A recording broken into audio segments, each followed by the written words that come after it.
Hey everyone, I'm Jorge Cruz and welcome to the Jorge Cruz Podcast. I'm thrilled you're here, guys. This is our all-new season and I'm thrilled you're here with us on this special episode. I can tell you, for me, this episode means a lot because I started my career years ago in 2001 as an author by writing a book called 8 Minutes in the Morning, which was an exercise book where we did these strength training moves for 8 minutes in the morning.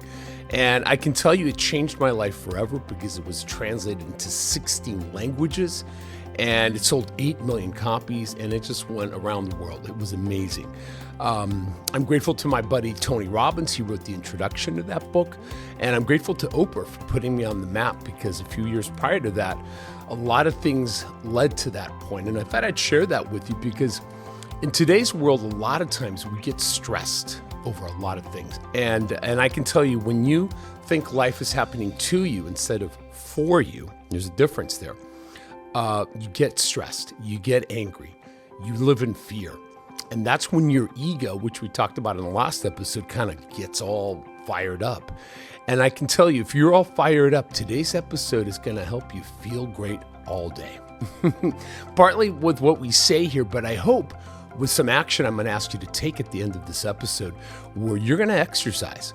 Because I'm going to tell you, my career started with exercise, and I still believe to this day that exercise is the most underutilized form of antidepressant. And it's so powerful because it releases serotonin, dopamine, and the science is out there. I mean, it's been out there since 2001. I talk about it in the original book, which you can get on Amazon. We'll have it in the show notes, 8 minutes in the morning. But more importantly, what exercise does is it calms your nervous system down. And it really just puts you to work, because our bodies are meant to be used. You've heard the old statement, use it or lose it. And I can tell you, I was very blessed to see my grandmother live to be 103. Maria was her name. You guys have heard me talk about her. And she lived to be 103, but she was active to the last day. And if you don't stay active, well, things kind of break down. That's kind of the game of life there. You would think by not moving, you would be better, but you don't. And so exercise, what we knew back then was, sure, it burns calories. It keeps our muscles not just looking good, but the bones strong. But now the science, without question, is it is truly for mental health. And when I go to the gym these days, as much as I used to go for weight loss, I don't do it for that anymore. That, I believe, is in really another form of medicine, which is food, and understanding insulin and understanding calories. And we're going to have Dr. Jason Fung come back and share with us the whole fallacy of calories versus insulin, which I think is critical. But we're not talking about that today. Today's all about exercise. And I want to tell you this, that if you can commit right now, you and me, you know me, Jorge Cruz, you've known me hopefully for a couple of years. And if you can make this a priority in your life, where you commit in here, and maybe up here too, but it's a heartfelt commitment to yourself, because the only person that you hurt by not exercising is yourself. It gives you everything and it requires nothing. And it truly is the most underutilized form of antidepressant. And so joining us on today's show to help bring this point across is a new friend of mine. He's been a friend actually for almost 2 years, almost 3 now. Stephan Peeler is his name. He's a fashion designer out in Los Angeles. He's originally from North Carolina. He's a serial entrepreneur. He comes from a family of entrepreneurs, and his story is so compelling to show you that sometimes you may not know the direction of your career or your life, but if you just let go and have faith, the right thing happens. His story starts as a kid playing a lot of sports and then getting injured at age 16. And that kind of led him in a different direction. And I'll let him tell the story. But really why I have Stephan here is because I have fallen in love with his apparel line. It's called Peelers Apparel. I wear it all the time. It's something that he has made and designed, and I can tell you it feels like a cooling effect when you exercise, and most importantly, it has these incredible compression pockets that I absolutely am in love with because I never lose anything when I'm at the gym now. And I can tell you, I think you may love them. They're unisex, so they're good for the ladies, they're good for us guys, and they're easy to get a hold of. You can get them on his website. We'll have that in the show notes as well. But I'll tell you, Stephan is truly a testament to life and overcoming obstacles obstacles. He's 36 now. And the thing is, he's just getting started, and you're going to hear his story of how he grew up in North Carolina and kind of created this path to LA. And now he's one of the hottest fashion designers, truly, in Los Angeles. I was at Fashion Week in March in LA with him, and I got a chance to meet his mom. And I can tell you, his stuff is sizzling hot, as you can see here in this clip here. It is just the most beautiful clothes. It makes you look great. You feel cool. Stephan understands the power of exercise in the morning. He uses it for mental health as well. And I can tell you, the challenge is simple. I want you to commit to a minimum of 3 times a week to some sort of movement, whether it's walking, whether it's going to a gym, a yoga class, whatever you want, but where there's movement, a movement of your choice. It could even be dancing, whatever it is you love, but do something you love and do something in nature if you can, get some fresh air, which is so, so important. And I think what will happen is you're going to start to condition your body to be its best self. And the endorphins will follow. And if you do it in the morning, guys, the benefits are crazy good. Pick up my book, 8 Minutes in the Morning, because I can tell you the science is still solid. And I can tell you that book is just an easy way to get started. And so check out 8 Minutes in the Morning, again, in the show notes. And then I want to introduce Stephan right now. Stephan Peeler, again, from North Carolina, the creator of Peelers Apparel. And I'm going to cut right into the interview. We kind of removed a little bit of the opening because we had some audio issues, but it's the perfect spot because he describes this cooling effect. And then we get into his origin story, and we really get into it. And I hope, more importantly, you're going to get inspired to move, to hopefully wear some clothes that feel good as well, and more importantly, to feel great all day. I hope that makes sense, guys. Peace and purpose. I'll see you on the next episode. And now, without any further ado, here's Stephan Peeler. My products all have just a unique feeling. Someone described this as the power tank. They described it. The material is a very cooling nylon spandex blend, and as you put it on, it's so cooling that it almost feels like you're pouring the shirt on versus putting the shirt on. So I always thought that was a cool way to explain it. I'll throw in my 2 cents here because I've worn your clothes now for over a year now. But when I put on your clothes, I feel like I'm at the top of my game. I truly feel at the top, and I feel like that is my vibe on Peelers. And if you can share with us this revolution you're doing in LA, because your family's originally from the South. Tell us a little bit about where you grew up and all that, and how you came to LA and all that. Yeah, and I definitely have a pretty rich history in entrepreneurship. I'm 4th generation in the Cheerwine family. My great-grandfather was Louis Peeler, who founded Cheerwine in 1917. So it's a 100-year-old company, family-owned. I was lucky because it's a big company, but it's not a huge company. So I would go with my dad on Saturdays and do inventory, or he'd be doing payroll, and I'd be skateboarding around the warehouse. So I got to see lots of little areas, and it was just really great for me to see that. And also saw how a small business can treat employees more personal, and it really does become a family. And anyway, so I went to UNC Chapel Hill undergrad. I studied entrepreneurship and economics, but that led me to, right after college, I just started writing business plans, just ideas, and started bouncing a few off of my friends. And anyway, I don't know if I was 22 or 23, we started developing a mobile app called Picture This. Picture This was, it was 2011. Picture This was, you could take a picture with your phone, draw on it, caption it, and then you could send it to all your friends, on social media and whatnot. Yeah. While we were working on this, and I don't know that there was not another app that did something like this, but while we were working on this, Snapchat, a little app called Snapchat, blew up and did everything we were doing so much better. And I think we put 20 grand into it. That was developing. We developed the iOS first, the Apple system. That was done in Pakistan, I believe. But yeah, so that's what it takes to build an app. I learned a lot. I actually ended up going to get my master's in information technology and management, which kind of turned out to be not really what I was expecting. I wanted a little more hands-on programming and coding. I got a very brief intro to it, but not as strong. Building that app was a great learning experience. I worked with 2 friends. Just a couple years after that, I was approached by one of the guys that worked on the app with me, and he asked me if I was interested in starting a brewery. Craft beer in North Carolina is a big deal. We make very good craft beer, and there's a few reasons for that. That was when I was 26. I thought, heck yeah, I'll help you start a craft brewery. That was Right. exactly what I wanted to do. And I knew that between he and I was a bit more of the social one, the one that would get out and meet people. And he was a bit more of the just workhorse, and he just Sure, gets the work sure. done. And Yeah. he researches everything. He knows everything. What we would do is we'd go to breweries and we'd go meet people, and I'd walk up, meet people, and start telling them, oh, we're starting a malting operation. We grow and Malting. malt barley. Yeah. So That's so cool. ultimately, the beer industry in North Carolina is great, but we looked at it, and there were at the time I think 50 or 60 craft breweries in North Carolina. Wow. Which sounded like a lot then. Now there's 200. I think there's well over 200.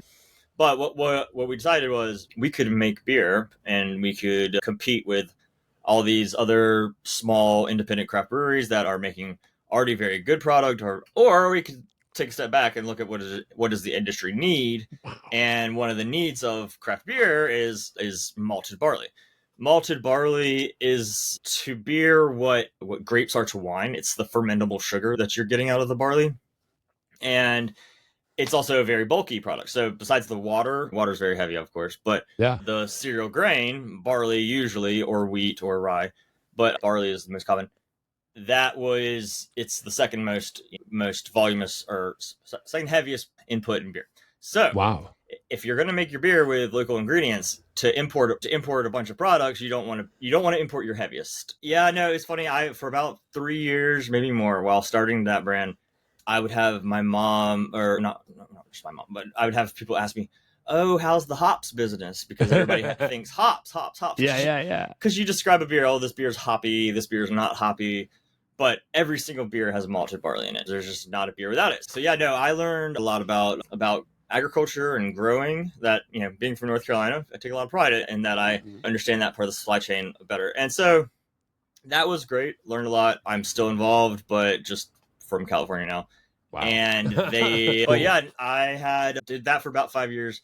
Knew that I was gonna, but me and my business partner, he was building the business, I was building the brand. And really, once the brand was running, I really didn't have much. I was always number two.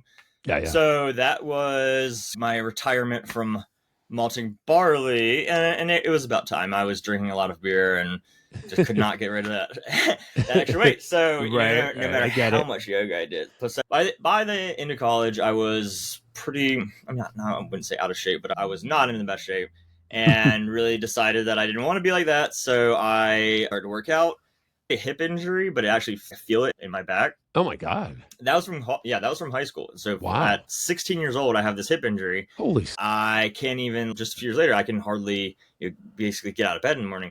I went to the doctor, and he gave me this list of stretches to do. When I did these stretches, I really saw this big improvement. And when I went back to the doctor, and he says, "Oh, did you like those? Here, you want another page?" And hands me this other page, and it's got, vinyasa yoga, blah blah blah. On no the way! And I thought, wait, I've been doing yoga. Me, like you didn't even know 22-year-old North Carolina boy. I don't do yoga, and so that just completely changed my opinion of yoga. Is that honestly even 10 minutes in a day, and you can feel a big difference. So you're almost tricked into it, but there's stretches. But just about yoga. Totally. Yeah, and to be honest, had my 22-year-old brain, if somebody had told me, "Oh, these are yoga, you should do them," you'd be like, "Nah, I'm kidding." Yeah, I just wouldn't have done them, man. It's not what men do. We don't do yoga. What a funny, yeah, just what a funny. Not true. No, and now, so go from that to, I started going to the YMCA and doing a yoga class Wednesday evenings with Leslie, is her name. Oh, hey, she was such a good teacher. Shout out Leslie. In North Carolina? Where was she? In North Carolina. Mm-hmm. No way. And see, at young 20s, I was often the only male in the class. And I was almost always the youngest male. There might have been a man, older, mature gentleman. Sure. And I did have one time tell me, "I wish I had started doing this when I was your age." Wow. And that was to me just okay. I like this, and it does make me feel good. And honestly, it's hard to say how long. For me, I didn't have to go more than once or twice a week. Yeah. I did use that as a way to get back into weightlifting. Yeah. And yeah, no, my normal my my progression hasn't gone just straight from there. I've had months off. I've had Yeah. injuries and had to take time off. I had a thumb injury. I've had continuously some back issues. But Well, yeah, my two are weight training and yoga. That is so that I specifically don't do a lot of cardio. I get but my cardio from dancing. How about that? there you go. I love that. Yeah. Well, as we should. And I feel like fitness for you in your life has become this base that you've had to build your whole, I don't want to say your injury off of, but you had to build your recovery from that injury that was when you were a teenager. Like you were like Yeah. 16. I was 16. That's crazy. My dad took me to the hospital the night that I did that, and they said at 16 years old, very unlikely that a healthy boy, I was a boy, let's be honest, can break his hip. Like unless it was a car wreck or something. But so what it was, I damaged tendons and ligaments, and that's actually worse than it seemed because it was months. But yeah, no, that's manifested itself in this just slow to get into it back. That it's not impossible. But yeah, so yoga has been just very important for me, and I understand it's not for everybody. I don't even really see it as exercise. I usually like to work out in the morning. It does not do that for me. Same. But yeah, no. Yeah. So I think it's also helped me go from thinking of working out, exercise for the body. When you're young, you think you're doing it for your body. You're doing it for your body. Yep. And yeah, so of course you are. But the older I get, the more I realize I'm doing this for my mental health, for my 100% balance and clarity, and I can feel a bigger difference from not doing it than I can. And yes, I'm not perfect. My consistency is often not so great, but I do just try to stay. I try to stay where I am not going to be super sore if I stop. Just inherently, you're going to be upside down more.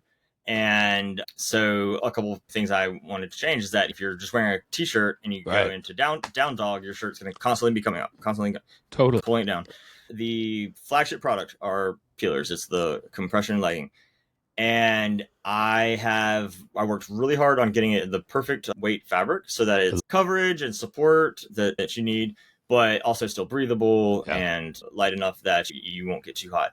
It can be worn as a base layer underneath of a garment or on its own. So I will literally be walking around my house looking for my phone, and it will be in my pocket because I can't feel it sloshing. I love that. Any other shorts, and it's gonna slosh around. And so, that was a unintended benefit. I would say that's probably the biggest reasons that Peelers really are different than just yoga pants. I want clothes that do not get in your way and just make your workout better. I had a really cool shoot not too long ago, photo shoot with some models that did a couple exercises, and they were loving it. Wow. So that's the best thing to see is people shocked or taken aback. So the pants themselves they're great for yoga, of course, but then also skiing and any cold weather sport. I have some shorts as well. One is a 4-inch inseam. Those are great. They're short. I call them Peelers minis.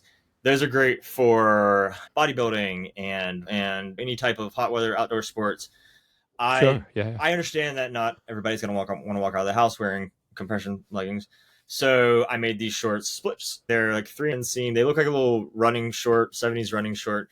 Some of the stores that I'm selling to that have swimwear, I've said these would be great next to a wall of swimwear, because if you've got, I don't know, Speedo with this royal blue on it, and then you see the royal blue split shorts, they match very well. I had this in my notes here. Are Peelers only for men? Set the record straight. Definitely no. I had women in LA Fashion Week wearing essentially the same men's pair and really couldn't tell. No, it looked amazing. I have some things I want to change, but it did look good. I think the common thread between my clothes, no pun intended. Pun intended. The common thread is that a lot of them have a high spandex count, and so physically, when you're holding this garment and I did a competitor's Nike, Under Armour. All those. Mine are dense. They're thicker, but they're also denser. You can stretch them till tomorrow. It's not rocket science To make the best clothes, you start with the best materials. For me, you're like a mental health brand because you really make us feel, I don't want to say sexy, maybe some people may not want that, but you feel like you're at your best and you I think feel, everybody wants to be sexy. Just say. I think, or at least at the top, right? I want to be at the top of my game, even if I'm 53, let alone if someone's 65 or like Oprah in their 70s. We want to be at our best at our game. I do have some questions I want to ask you, like what you do for mental health. Talk Okay. about Yeah. like things that can make us feel good, because I think to feel good all day is key. I'm a morning workout. I get it done and then I don't think about it again. I think the number one thing that if you're gonna start working out, if you haven't been into it, the first few months, do not skip. If you can, do not skip. One of the best quotes I ever heard is, "You'll never regret going to the gym."